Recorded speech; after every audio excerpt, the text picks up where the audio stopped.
नमस्कार विद्यार्थी मित्रांनो, सर्व विश्वाची व्हावे सुखी या पाठात पुन्हा एकदा तुमचे स्वागत। आज आपण कुमार भारती पाठ्यपुस्तकातील धडा क्रमांक 20 अभ्यासत आहोत आणि या धड्याचा हा सेशन क्रमांक 2 आहे। 20व्या धड्याचे शीर्षक आहे सर्व विश्वाची व्हावे सुखी। हे संतांच्या मुखातून निघालेले वाक्य आहे आणि ह्या वाक्यावर आधारित हा आपला पाठ आहे। या पाठामध्ये लेखकाने तंत्रज्ञानाच्या या युगामध्ये जग फार जवळ आलेलं आहे असे म्हटलेले आहे। जग जवळ आले म्हणजेच माणसं जवळ आलेली आहेत असं त्यांचं म्हणणं आहे, परंतु ही माणसं जवळ आलेली असेल तरी एकमेकांबद्दलचा प्रेम, जिव्हाळा, आपुलकी ह्या भावना त्यांच्यामध्ये आता राहिलेल्या नाहीत। मनुष्य आजच्या युगामध्ये जितका वैज्ञानिक होत चाललेला आहे, आधुनिक होत चाललेला आहे, तेवढा तो एकमेकांपासून दूर जात चाललेला आहे, तो स्वार्थी होत चाललेला आहे। मनुष्य जो काही इच्छा धारण करतो तो स्वतःपुरता मर्यादित असतो आणि ह्याच मनुष्याच्या मर्मावरती लेखक संतांच्या द्वारे विश्वकल्याणाची भावना कशी विश्वव्यापक होती त्याचं वर्णन या पाठामध्ये करत आहेत। चला तर आता आपण प्रत्यक्ष पाठाकडे वळूया। संत ज्ञानेश्वरापासून अगदी आधुनिक काळातील संत गाडगेबाबा यांच्यापर्यंत सर्व संतांच्या प्रार्थना म्हणजे मानवतेचा आविष्कार आहेत। त्यांच्या प्रार्थनेमध्ये विश्वकल्याण, माणुसकी व सहृदयता यांचे प्रतिबिंब दिसते। आता इथे कवी सांगत आहेत की संतांनी नेहमी आपल्या प्रार्थनेमध्ये मानवतेचा विचार केलेला आहे, स्वतःचा स्वार्थेचा विचार केलेला नाही। जसं की आज मनुष्य देवाकडे प्रार्थना करत असताना तो आधी स्वतःचा विचार करतो, देवाला सकाळी उठल्यावरती नमस्कार करतो, आजचा दिवस दाखवला म्हणून त्याच्याकडे धन्यवादही म्हणतो, पुढील दिवस चांगला जावा याची प्रार्थना करतो। म्हणजे तो फक्त स्वतःपुरता विचार करत असतो। त्याची जी काही प्रार्थना असते ती फक्त त्याच्यापुरता मर्यादित असते, जास्तीत जास्त त्याच्या कुटुंबातील लोकांपर्यंत मर्यादित असते। पण त्या विरोधात जर आपण पाहिलं, त्या विपरीत जर आपण पाहिलं तर संत ज्ञानेश्वरापासून तर संत गाडगेबाबा यांच्यापर्यंत जेवढे संत होऊन गेलेले आहेत ते ह्या संतांच्या परंपरामधील प्रार्थना म्हणजेच काय की ती त्यांच्या स्वतःपुरता मर्यादित नसून त्याच्यामध्ये विश्वकल्याणाचे, मानवतेचा सहृदयता पण आपल्याला दिसायला येतं। माणुसकी त्यांची आपल्याला प्रतिबिंबित होती की ते स्वतःसाठी काही न मागता इतरांसाठी काही ना काही मागत असतात। माणसाच्या मनातील माणुसकीचा झरा जिवंत असेल तरच विश्वकल्याण शक्य आहे। आता मनुष्य आज बघतो की अगोदरच्या खेडेगावातील लोकांना दुसऱ्या गावामध्ये जाण्यासाठी फार वेळ लागायचा आहे, पण आज एका देशातून दुसऱ्या देशामध्ये काही क्षणातच, काही वेळेतच माणूस जातो। म्हणजे माणूस जगाच्या दृष्टीने पाहिलं तर जवळ येत चाललेला आहे असं आपण म्हणतो, पण त्याच्या आतील एकमेकांबद्दलचा जो काही जिव्हाळा आहे, प्रेम आहे, आपुलकी आहे, तो झरा, जिव्हाळ्याचा झरा, प्रेमाचा झरा आटत चाललेला आहे। म्हणजेच माणसाच्या मनातील माणुसकीचा झरा जिवंत राहिला तरच हे विश्वकल्याण शक्य आहे। कारण मी पासून आम्ही या संकल्पनेप्रमाणे अवघे विश्वची माझे घर आणि वसुधैवम कुटुंबम या संकल्पना संतांच्या साहित्यातून प्रकट झालेल्या आहेत। म्हणजे मनुष्य मीचा विचार करण्याच्या ऐवजी जर आम्ही असा विचार करेल तेव्हाच हे विश्व त्याला स्वतःचं घर वाटेल, स्वतःचं कुटुंब वाटेल। आणि ज्याप्रमाणे आपण आपल्या स्वतःच्या कुटुंबाचं हित नेहमी चितत असतो, मग हे विश्व जर आपलं कुटुंब आपण मानलं तर आपण नेहमीच त्याचं हित चितणार आहोत। सर्व संतांच्या प्रार्थनेतील साधर्म्याचा धागा म्हणजे विश्वकल्याण, हाच परिचय आपल्याला ह्या पाठामधून पाहायला मिळतो। संत ज्ञानेश्वरांच्या ज्ञानेश्वरी या ग्रंथात पसायदान आहे पसायदान म्हणजे काय? तर पसायदान म्हणजे मानवाच्या कल्याणासाठी विश्वात्मक देवाला केलेली प्रार्थना. आपली वैयक्तिक इच्छा पूर्ण व्हावी म्हणून आपण नेहमीच प्रार्थना करतो. अशी प्रार्थना जी असते ना ती फक्त आपल्यापुरताच मर्यादित असते. परंतु संत ज्ञानेश्वरांनी विश्वात्मक देवाला सारे जग सुखी करण्याची प्रार्थना केली. अगदी खरंच सांगितलेलं आहे इथे लेखकाने. जेव्हा मी देवळात जातो, जेव्हा मी देवाकडे प्रार्थना करतो, जेव्हा मी देवाला विनवणी करतो, तेव्हा पहिलं मी स्वतःसाठी मागतो, मग मी माझ्या कुटुंबासाठी मागतो, मग मी माझ्या समाजासाठी मागतो, मग मी माझ्या देशासाठी मागतो आणि मग मी माझ्या विश्वासाठी मागतो. पण संत परंपरा हे कधी स्वतः वैयक्तिक प्रार्थना करत नाही स्वतःसाठी. त्यांची प्रार्थना ही कधी वैयक्तिक नसतेच, आपल्यापुरता स्वतःपुरता मर्यादित नसते. त्यांची प्रार्थना ही विश्वाला लागून असते, विश्वाला धरून असते. ते प्रार्थना करतानाच पहिले विश्वापासून सुरुवात करतात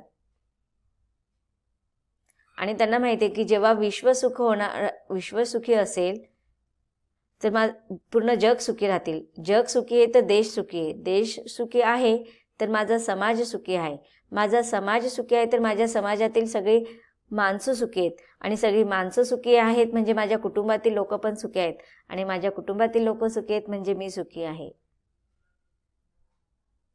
संत ज्ञानेश्वरी हा ग्रंथ सांगून पूर्ण करण्याच्या तयारीमध्ये होते. तेव्हा संत निवृत्तीनाथ म्हणजे त्यांचे बंधू त्यांना म्हणाले, आपण ग्रंथ पूर्ण करत आला आहात तेव्हा सगळ्यांसाठी देवाजवळ काहीतरी मागा. यावर संत ज्ञानेश्वर म्हणाले, मी देवापाशी आधी मागितले आहे, ते म्हणजे देवाने आम्हा सर्वांना चांगली बुद्धी द्यावी. संत निवृत्तीनाथ म्हणाले, ग्रंथांचा समारोप करताना प्रार्थना येणे आवश्यक आहे. तुम्ही सुरुवातीला मंगलाचरणात जे म्हटले आहे ते आता विस्ताराने सांगा आणि यातूनच पसायदान निर्माण झाले. संत ज्ञानेश्वरांद्वारा लिखित ज्ञानेश्वरी हा ग्रंथ जर तुम्ही पाहिला असेल, अभ्यासला असेल तर तुम्ही पाहिला असेल त्याच्यात की पहिला जो ग्रंथाची सुरुवात केलेली आहे ते त्यांनी मंगलाचरणाने केलेली आहे आणि ह्या ग्रंथाची समाप्ती झाल्यानंतर सगळ्या अध्यायानंतर सगळ्या समासानंतर सगळ्यात शेवटी मग त्यांनी ही प्रार्थना लिहून ठेवलेली आहे आणि त्या प्रार्थनेला आपण पसायदान असे म्हणतो. या आधी सुद्धा तुम्ही एक काव्यरचना अभ्यासलेली आहे, मोरोपंताद्वारा लिखित भरतवाक्य. केकावली या ग्रंथामध्ये सुद्धा त्यांनी त्या केकावली ग्रंथाचा शेवट करताना त्यांनी भरतवाक्य लिहिलेले आहेत. तसंच मग संत ज्ञानेश्वर यांनी ज्ञानेश्वरी हा ग्रंथ लिहून झाल्यावर त्यांनी पसायदान लिहिले. आता आपल्या सर्वांना माहितीच आहे की संत ज्ञानेश्वर हे कोण होते, कोणत्या परिस्थितीत त्यांनी ज्ञानेश्वरी ग्रंथ लिहिलेला आहे, कोणत्या परिस्थितीत त्यांनी ज्ञानेश्वरी ग्रंथ घडवलेला आहे आणि हा ग्रंथ लिहित असताना समाजाने त्यांच्याबरोबर जी वागणूक केलेली आहे त्या वागणुकीचा लवलेशही त्यांनी त्यांच्या ग्रंथामध्ये एक शब्दही लिहिलेला नाही आहे. त्या लोकांबद्दल त्यांच्या मनामध्ये कधीच राग नव्हता, त्यांच्या मनात होतं ती फक्त आणि फक्त प्रेम, माणुसकी, जिव्हाळा. आणि असं जेव्हा संत ज्ञानेश्वरांनी ज्ञानेश्वरी हा ग्रंथ लिहिला तेव्हा त्या ग्रंथाचा सगळे अध्याय पूर्ण झाले आणि तेव्हा त्यांचे बंधू निवृत्तीनाथ यांनी सांगितले की ज्याप्रमाणे मंगलाचरणामध्ये ज्याप्रमाणे आता तू ग्रंथ पूर्ण लिहिलेला आहेस, पण आता हा ग्रंथ तू कोणासाठी लिहिलेला आहे तर ह्या विश्वासाठी लिहिलेला आहे आणि ह्या विश्वासाठी लिहिल्यानंतर सगळ्या लोकांसाठी लिहिल्यानंतर ह्या सगळ्यांसाठी तू देवाकडे काहीतरी माग. तेव्हा संत ज्ञानेश्वर आपल्या बंधूंना म्हणतात, मी आधीच देवाजवळ मागितलेलं आहे आणि सगळ्यांना चांगली बुद्धी द्यावी अशी मी देवाकडे मागणी केलेली आहे. तेव्हा त्यांचे बंधू निवृत्तीनाथ म्हणतात, ग्रंथांचा समारोप करताना प्रार्थना येणे अत्यंत आवश्यक आहे आणि तुम्हाला तर काही सुचत नसेल तर एक काम करा, मंगलचरणामध्ये तुम्ही जे काही लिहिलेलं आहे ना ते थोडा विस्तारित रूपाने तुम्ही लिहा आणि अशा रीतीने तुम्ही तुमच्या ग्रंथाचा समारोप करा, शेवट करा. आणि ती प्रार्थनेच्या रूपाने लिहिली गेली आणि त्यालाच आपण पसायदान असे म्हणतो. आता पसायदानाचा अर्थ काय आहे की मानवाच्या कल्याणासाठी विश्वात्मक रूपाने देवाला केलेली प्रार्थना. आता जर मला कोणी सांगितले की तुम्ही प्रार्थना बोला किंवा लिहा, तर मी प्रार्थना लिहिताना देवाकडे मी विश्वात्मक कल्याणासाठी प्रार्थना नाही करणार, तर मी माझ्या स्वतःच्या स्वार्थासाठीच प्रार्थना करणार.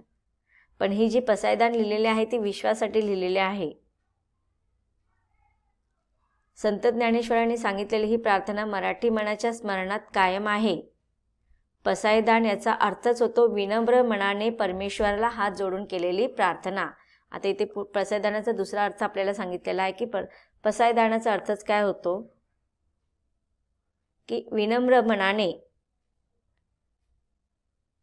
ईश्वराला हात जोडून नम्रता या भावनाने ईश्वराला आपलं सर्वस्व अर्पण करून मनातील अहंकार भावना बाजूला ठेवून अगदी नम्रतेने हात जोडून ईश्वराला विनवणी करणे, प्रार्थना करणे म्हणजेच पसायदान हो. पुढे लेखक सांगतात की निसर्गातील फुले, फळे, वृक्ष, नद्या, निर्झर, समुद्र, सूर्य, चंद्र, तारे हे एकोपाने राहतात. मग त्यांचाच दाखला, त्यांचंच उदाहरण देत, दाखला म्हणजे उदाहरण, त्यांचंच उदाहरण देत आपणही गुणे गोविंदाने राहावे हे संत ज्ञानेश्वरांनी सांगितले आणि संत ज्ञानेश्वरांनी पसायदानामध्ये ते म्हटलेलं आहे. आता विद्यार्थी मित्रांनो, सगळ्यांना पसायदान अत्यंत पाठांतर आहे, तोंडी पाठांतर आहे, कारण की शाळेत आपण प्रत्येक शाळेमध्ये पसायदान हे घेतलेलंच जातं. प्रार्थनेमध्ये पसायदान हे म्हटलंच जातं. आपल्या शाळेच्या भिंतींवरती पसायदान लिहिलेलं असतं, आपल्या वह्यांवरती पसायदान लिहिलेलं असतं, पुस्तकांमध्ये पसायदान हे प्रार्थना लिहिलेली असते, सगळ्यांची तोंडीपाठ असते. पण त्याचा भावार्थ कोण आपण समजून घेतो का?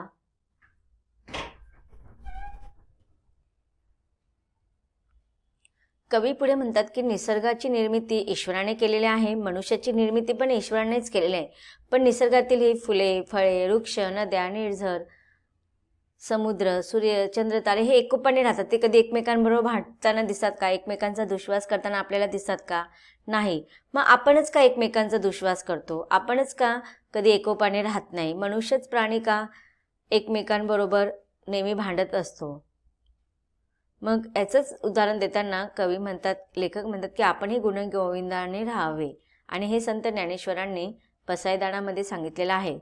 संत ज्ञानेश्वरांनी पसायदानामध्ये म्हटलेलं आहे, जे खळांची व्यंकटी सांडो तया सत्कर्मी रती वाढो, भूता परस्परे पडो मैत्र जीवांचे, दुरितांचे तिमिर जाओ विश्व स्वधर्म सूर्य पाहो, जो जे वांछील तो ते लाहो प्राणी जात. तर या पसायदानामध्ये जेव्हा आपण भूता परस्परे पडो मैत्र जीवांचे ही ओळ जेव्हा आपण ऐकतो, वाचतो, तेव्हा आपल्या सर्वांच्या काय लक्षात येतं की तेव्हा फक्त आपल्या मनामध्ये एकच भाव जागा होतो, सर्वांना एकमेकांविषयी प्रेम वाटावे, जिव्हाळा निर्माण व्हावा अशी इच्छा ज्ञानदेवांनी, संत ज्ञानेश्वरांनी देवाकडे व्यक्त केलेले आहे. आता ह्या भूता परस्परे पडो मैत्र जीवांच्या याच्यामध्ये भूत म्हणजेच काय? तर ह्या ओळीमध्ये 3 शब्द आलेले आहेत, भूत, मैत्र आणि जीव. भूता परस्परे पडो मैत्र जीवांचे. तर भूत, मैत्र आणि जीव हे 3 शब्द आहेत आणि ते अत्यंत महत्त्वाचे असे आहेत. भूता, मैत्र, जीवांचे हे शब्द अत्यंत महत्त्वाचे आहेत. आपण जेव्हा मनुष्य म्हणून हा देह धारण करतो, म्हणजेच प्रत्येक मनुष्य प्राणी हा कोण आहे? भूत आहे. म्हणजेच ही जगातली सर्व माणसे ही भूत आहेत. पण फक्त माणसेच भूत आहेत का? तर नाही. तर सूक्ष्मजीवांपासून तर हत्ती, गेंडे यासारखे मोठे मोठे प्राणीसुद्धा हे भूतच आहेत. तसेच वृक्ष, वेली यासुद्धा सजीवच आहेत. म्हणजे त्यासुद्धा कोण आहेत? भूत आहेत. या सर्वांच्या मनात एकमेकांबद्दल निर्मळ पवित्र अशा प्रेमभावना निर्माण झाली पाहिजे. आणि हीच इच्छा संत ज्ञानेश्वरांनी देवाकडे व्यक्त केलेली आहे. जात, धर्म, भाषा, प्रांत या गोष्टीवरून आपण अनेकांना आपले शत्रू समजतो, आपले वैरी समजतो. आणि ह्या भावना बाह्य गुणांवर अवलंबून असतात. संत ज्ञानेश्वर या गोष्टींच्या पलीकडे जगाला सांगतात, प्रत्येकजण सुखीच असेल. नेमकी हीच मागणी संत ज्ञानेश्वरांनी विश्वात्मक देवाकडे करीत आहेत. की काय म्हणत आहेत? की भूता परस्परे पडो मैत्र जीवांचे. मग आता ही भूत म्हणजेच ह्या विश्वातील सर्व सजीव सृष्टी. म्हणजे फक्त मनुष्य प्राणीच नाही, तर सूक्ष्मातला सूक्ष्म किडा, मोठ्यातला मोठा किडा, वनस्पती, झाडं, झुडपं ही सगळी भूत झालेत. आणि मग ते परस्परांवरती जीव लावतात, प्रेम करतात. आणि तेव्हा मध्ये ह्या जीवांची मध्ये मैत्री निर्माण होते. दुरितांचे तिमिर जाव विश्व स्वधर्म सुरे पाहो, जो जे वांछेल तो ते लाहो प्राणी जात. मग या विश्वामध्ये जे कोणी सजीव आहेत, फक्त मनुष्य नाही, सगळे ह्या विश्वातील इत्थंभूत सजीव, वृक्ष, वेली, छोटे छोटे किडे, मोठे मोठे प्राणी, जे कोणी सजीव आहेत, मग ते तिन्ही स्तरातील असतील, जलचर असतील, भूचर असतील, आकाशामध्ये राहणारे असतील, सगळे ज्या ज्या इच्छा करतील त्या सगळ्यांच्या इच्छा पूर्ण व्हावेत असे संत ज्ञानेश्वर आपल्या या पसायदानामध्ये म्हणतात. तर विद्यार्थी मित्रांनो, आतापर्यंत आपण या पाठामध्ये संत ज्ञानेश्वरांनी लिहिलेल्या पसायदानाचा भावार्थ समजून घेतलेला आहे. पुढील पाठाच्या परिच्छेदाचा अभ्यास आपण यानंतरच्या पाठाच्या भागामध्ये अभ्यासणार आहोत. धन्यवाद.